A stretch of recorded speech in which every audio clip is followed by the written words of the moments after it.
नमस्कार। प्रभा साक्षी news network पर आप सभी का स्वागत है। साल 2022 समाप्त हो रहा है और 2023 दस्तक दे रहा है। ऐसे में आइए आपको बताते हैं साल 2022 की कुछ राष्ट्रीय और अंतर्राष्ट्रीय स्तर की बड़ी घटनाएं। साल का पहला दिन यानी 1 जनवरी 2022 बड़ी बुरी खबर लेकर आया, जब कटरा स्थित माता वैष्णो देवी भवन परिसर में भगदड़ मच गई थी और इस दौरान दम घुटने और कुचलने से 12 लोगों की मृत्यु हो गई थी। जनवरी माह की 5 तारीख भी भारत की राजनीति के लिए बड़ा दिन रही, क्योंकि इस दिन प्रधानमंत्री नरेंद्र मोदी के पंजाब दौरे के दौरान बाधा पहुंचाई गई और वह फिरोजपुर में एक फ्लाईओवर में जाम के बीच फंस गए थे। प्रधानमंत्री की सुरक्षा में घोर लापरवाही हुई थी, जिसके चलते उन्होंने दिल्ली लौटने से पहले पंजाब सरकार के अधिकारियों से कहा था कि अपने मुख्यमंत्री से कहना कि मैं जिंदा लौटकर जा सका।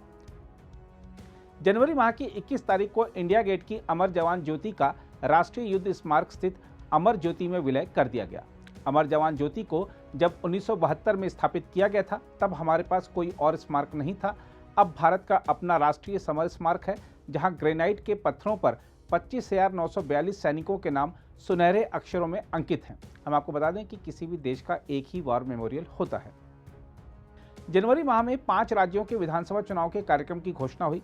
उस समय चूंकि कोरोना के ओमिक्रॉन स्वरूप का प्रसार तेजी से हो रहा था, इसलिए चुनाव आयोग ने प्रचार के लिए तमाम तरह की बंदिशों की घोषणा करते हुए डिजिटल रूप से प्रचार करने पर ज्यादा जोर दिया था।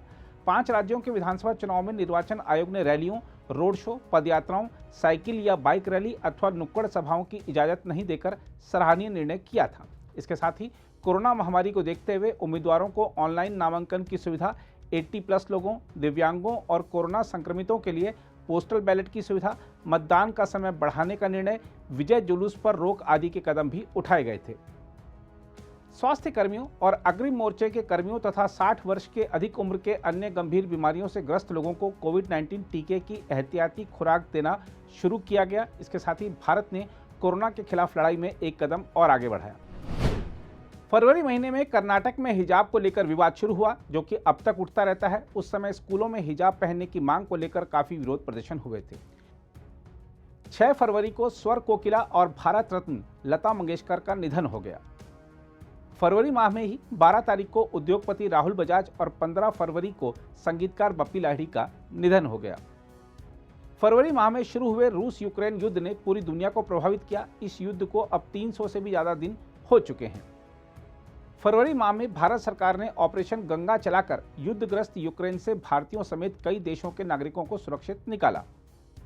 उत्तराखंड के मुख्यमंत्री पुष्कर सिंह धामी ने चुनावी वादा करते हुए कहा कि बीजेपी के सत्ता में आने पर राज्य में समान नागरिक संहिता लागू की जाएगी। मार्च महीने में 5 राज्यों के चुनाव परिणाम आने पर उत्तर प्रदेश में योगी आदित्यनाथ ने रिकॉर्ड बनाते हुए सत्ता में वापसी की, तो वहीं उत्तराखंड में भी हर चुनाव में सरकार बदलने का रिवाज बदल गया और पुष्कर सिंह धामी का राज कायम रहा। वहीं गोवा में प्रमोद सावंत और मणिपुर में एन बीरेन सिंह के नेतृत्व वाली सरकार की सत्ता में वापसी हुई, तो पंजाब में आम आदमी पार्टी ने चमत्कार करते हुए कांग्रेस को सत्ता से बाहर कर दिया। इस तरह आम आदमी पार्टी दिल्ली के बाद पंजाब में सरकार बनाने में सफल रही।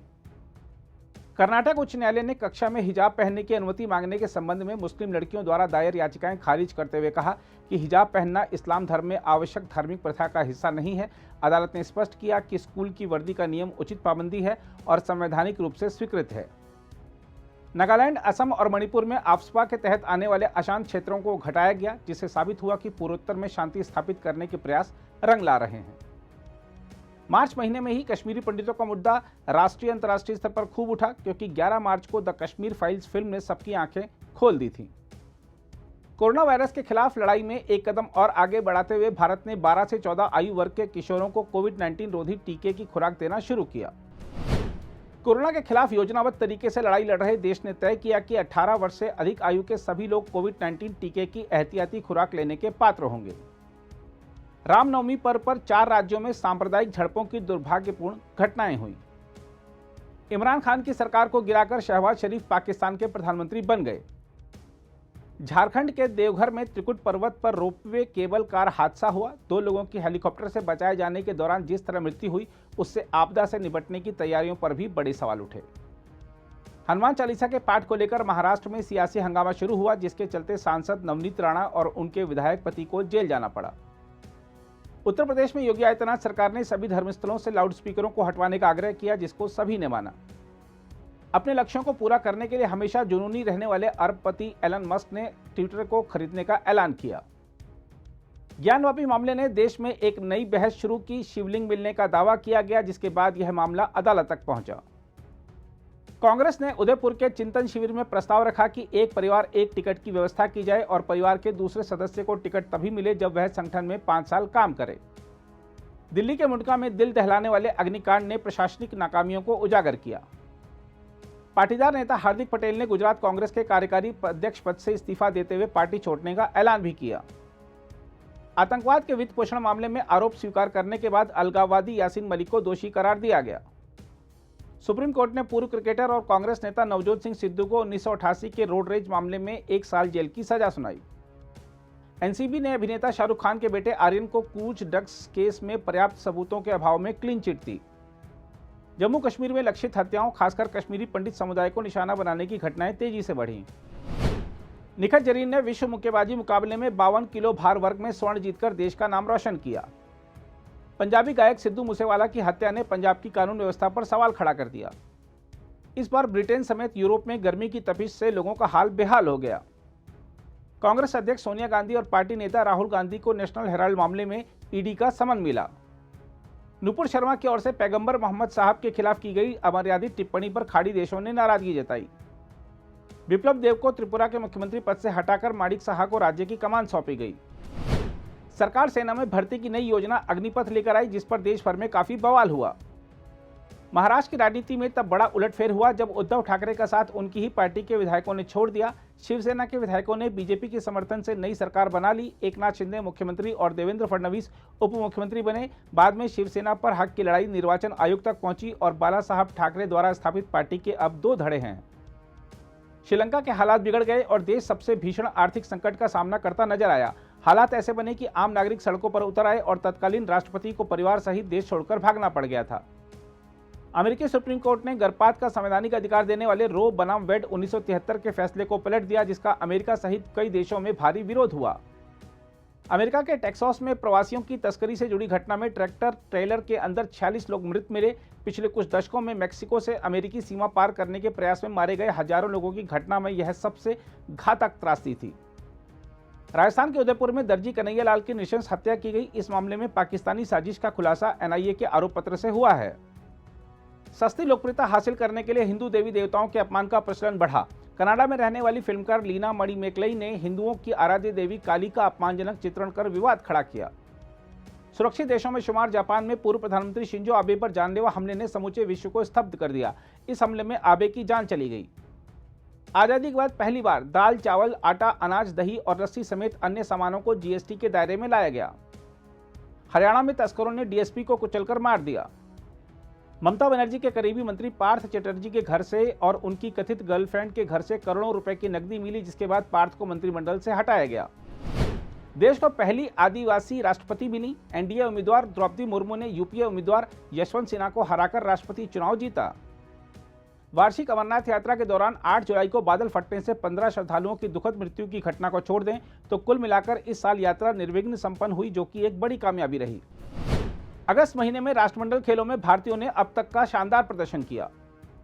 पश्चिम बंगाल के राज्यपाल रहे जगदीप धनखड़ एनडीए की ओर से उपराष्ट्रपति पद के उम्मीदवार बने और उन्होंने यूपीए उम्मीदवार मार्गरेट हलवा को हराया। देश ने 15 अगस्त को आजादी का अमृत महोत्सव मनाया और इस दौरान देश में हर घर तिरंगा लहराया। नोएडा में लगभग 100 मीटर ऊंचे सुपरटेक ट्विन टावर को विस्फोटकों के जरिए जमींदोज कर दिया गया। कुतुब मीनार से भी ऊंचा यह टावर अवैध रूप से बनाया गया था, जिसे सुप्रीम कोर्ट के आदेश के बाद ध्वस्त कर दिया गया था। अमेरिका ने अलकायदा प्रमुख जवाहिरी को मौत के घाट उतारकर 9/11 के पीड़ितों को पूरा न्याय दिलाया। बिहार में बड़ा राजनीतिक घटनाक्रम सामने आया जब मुख्यमंत्री नीतीश कुमार ने बीजेपी से गठबंधन तोड़ने का ऐलान करते हुए राष्ट्रीय जनता दल से हाथ मिला लिया और तेजस्वी यादव को अपनी सरकार में उप मुख्यमंत्री बना दिया। वरिष्ठ कांग्रेस नेता गुलाम नबी आजाद ने 50 सालों तक कांग्रेस में रहने के बाद पार्टी छोड़ दी और अपनी नई पार्टी का गठन किया। अगस्त माह के आखिर में दिल्ली सरकार की आबकारी नीति में घोटाला सामने आने के बाद राज्य सरकार ने अपनी नीति को वापस ले लिया। बीजेपी नेता और social media star Sonali Phogat की गोवा में रहस्यमयी परिस्थितियों में मृत्यु हो गई। सितंबर माह में राहुल गांधी ने भारत जोड़ो यात्रा शुरू की, जो कि अब दिल्ली पहुंच चुकी है। देश को पहला स्वदेश निर्मित विमान वाहक पोत आईएनएस विक्रांत मिला, जो कि रक्षा क्षेत्र में भारत की आत्मनिर्भरता बढ़ने का सशक्त उदाहरण है। इसके साथ ही आजादी का अमृत महोत्सव मना रहे देश ने गुलामी की निशानी को सीने से उतारते हुए भारतीय नौसेना के नए ध्वज का अनावरण कर संदेश दिया है कि औपनिवेशिक अतीत को त्यागने की शुरुआत हो चुकी है।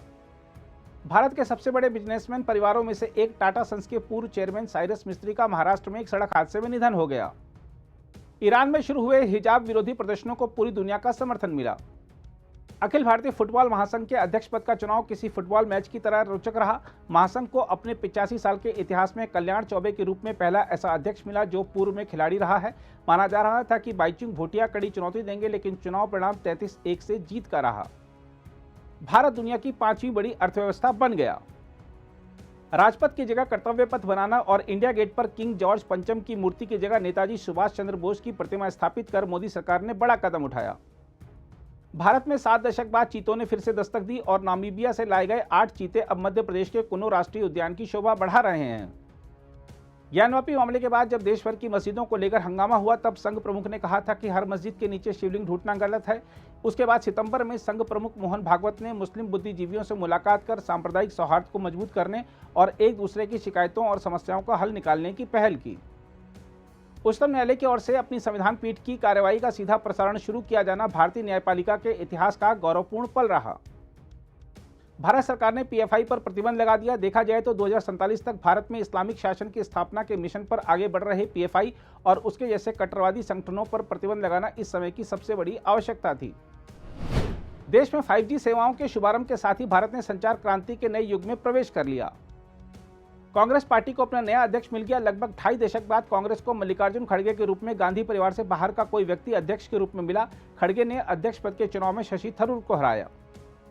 दक्षिण कोरिया की राजधानी सियोल के एक नाइट लाइफ एरिया में हैलोवीन उत्सव के दौरान काफी तादाद में लोग जश्न मना रहे थे। उस दौरान भारी भीड़ के चलते हुई भगदड़ में 150 से अधिक लोगों की मृत्यु हो गई। स्वदेश निर्मित हल्के लड़ाकू हेलीकॉप्टर प्रचंड को भारतीय वायुसेना में शामिल किया गया। अद्वितीय राजनीतिक कौशल वाले राजनेताओं में शुमार मुलायम सिंह यादव का निधन हो गया। बाद में उनकी मैनपुरी लोकसभा सीट पर हुए उपचुनाव में उनकी पुत्रवधू डिंपल यादव ने जीत हासिल की। उज्जैन में भव्य महाकाल लोक का उद्घाटन प्रधानमंत्री नरेंद्र मोदी ने किया। महाकाल लोक की संरचनाओं के निर्माण में प्राचीन सौंदर्य वास्तुकला के उपयोग ने वाकई अलौकिक दृश्य प्रदर्शित किया। दिल्ली के उप मुख्यमंत्री मनीष सिसोदिया ने सनसनीखेज आरोप लगाया कि शराब घोटाला मामले में पूछताछ के दौरान सीबीआई अधिकारियों ने उन्हें आम आदमी पार्टी छोड़ने और बीजेपी में शामिल होकर मुख्यमंत्री बनने का प्रस्ताव दिया। सीबीआई ने हालांकि इन आरोपों को खारिज किया। अरविंद केजरीवाल ने रुपए की गिरती कीमत को संभालने के लिए केंद्र से अपील की कि रुपए पर गांधी जी के साथ लक्ष्मी जी और गणेश जी की तस्वीर भी छपवाएं, ताकि देवी देवताओं का आशीर्वाद मिले और देश की बिगड़ती अर्थव्यवस्था संभल सके। दिवाली पर ब्रिटेन को भारतवंशी ऋषि सुनक के रूप में पहला हिंदू प्रधानमंत्री मिला। भारतीय क्रिकेट कंट्रोल बोर्ड ने महिला और पुरुष क्रिकेटरों को समान मैच फीस देने का फैसला कर ऐतिहासिक कदम उठाया। अक्टूबर महीने के अंत में गुजरात के मोरबी शहर में मच्छू नदी पर बना 150 साल पुराना ब्रिज ढह गया, जिससे 134 लोगों की मृत्यु हो गई। नवंबर में एक दिल दहलाने वाली घटना तब सामने आई जब खुलासा हुआ कि दिल्ली के महरौली में श्रद्धा नामक लड़की को आफ्ताब नामक उसके बॉयफ्रेंड ने टुकड़े टुकड़े कर मौत के घाट उतार दिया। इमरान खान पर हुए हमले के बाद पाकिस्तान गृह युद्ध की ओर बढ़ता नजर आने लगा। उच्चतम न्यायालय द्वारा ईडब्ल्यूएस आरक्षण की वैधता बरकरार रखने का फैसला देश के गरीबों को सामाजिक न्याय प्रदान करने की दिशा में महत्वपूर्ण कदम रहा। पूर्व प्रधानमंत्री राजीव गांधी की हत्या के दोषियों की रिहाई की गई। वैश्विक आबादी 8 अरब के आंकड़े के पार पहुंचना समूचे विश्व के लिए एक नई और बड़ी चुनौती बनी। पहले निजी रॉकेट विक्रम एस का सफल परीक्षण अंतरिक्ष उद्योग की यात्रा में मील का पत्थर रहा। दिल्ली सरकार के जेल में बंद मंत्री सत्येंद्र जैन का मसाज लेते हुए वीडियो सामने आने के बाद सवाल उठे कि भ्रष्टाचार के मामलों में जेल में बंद मंत्री को आम कैदियों की तरह क्यों नहीं रखा जा रहा है। अखिल भारतीय आयुर्विज्ञान संस्थान का सर्वर हैकरों के निशाने पर आ गया, जिससे ऑनलाइन सेवाएं सप्ताह भर ठप रहने से लोगों को परेशानी हुई और हमारे सरकारी तंत्र के साइबर सुरक्षा उपायों पर सवाल उठे। दिसंबर में हुए गुजरात विधानसभा चुनाव में बीजेपी ने लगातार 7वीं जीत दर्ज करते हुए अब तक की सबसे बड़ी जीत हासिल करने का रिकॉर्ड भी बनाया। वहीं हिमाचल प्रदेश विधानसभा चुनाव में कांग्रेस ने जीत हासिल की, जबकि दिल्ली नगर निगम चुनाव में आम आदमी पार्टी ने जीत हासिल की। भारत को G20 की अध्यक्षता मिली। G20 के अध्यक्ष भारत ने सदस्य देशों के शेरपाओं की पहली बैठक का आयोजन राजस्थान के उदयपुर में किया। दिसंबर महीने में भारत ने देशवासियों को 220 करोड़ कोरोना रोधी टीके की डोज देने का रिकॉर्ड बनाया। दिसंबर का अंत आते आते चीन में कोविड के मामले तेजी से बढ़ने लगे, जिसको देखते हुए भारत सरकार ने भी सतर्कता बरतना शुरू किया। अरुणाचल प्रदेश के तवांग में भारत और चीन के सैनिकों के बीच हिंसक झड़प हुई। तमिलनाडु के मुख्यमंत्री एम.के. स्टालिन ने अपने बेटे उदयनिधि को अपने मंत्रिमंडल में शामिल कर लिया। शाहरुख खान की फिल्म पठान के गाने में परिधानों और गानों के बोल को लेकर विवाद हुआ। बिहार में जहरीली शराब ने कहर ढाया, जिससे कई लोगों की मृत्यु हो गई। मुख्यमंत्री नीतीश कुमार ने कहा, जो पिएगा वो मरेगा। चीन में कहर बरपा रहे कोरोना के नए वेरिएंट के भारत में भी मिलने की खबरों के बाद सरकार ने नई कोविड गाइडलाइंस जारी की। संसद का शीतकालीन सत्र निर्धारित कार्यक्रम से 6 दिन पहले अनिश्चितकाल के लिए स्थगित कर दिया गया। आईसीआईसीआई बैंक की सीईओ रही चंदा कोचर और उनके पति दीपक कोचर को सीबीआई ने गिरफ्तार किया। फीफा विश्व कप 2022 में अर्जेंटीना ने फ्रांस को हराकर चमत्कार किया और ट्रॉफी जीतकर अपना सपना पूरा किया। तो यह थी साल 2022 पर एक नज़र। 2023 हमारे देश और पूरे विश्व के लिए सुख, समृद्धि और आरोग्य लेकर आए। इन्हीं शुभकामनाओं के साथ आप सभी को प्रभा साक्षी की ओर से नव वर्ष की हार्दिक शुभकामनाएं। अगर आप भी लेना चाहते हैं देश दुनिया की तमाम जानकारी तो आज ही सब्सक्राइब करें हमारे चैनल को। साथ ही नीचे दिए बेल आइकन को जरूर दबाएं ताकि हर अपडेट आप तक पहुंच सके।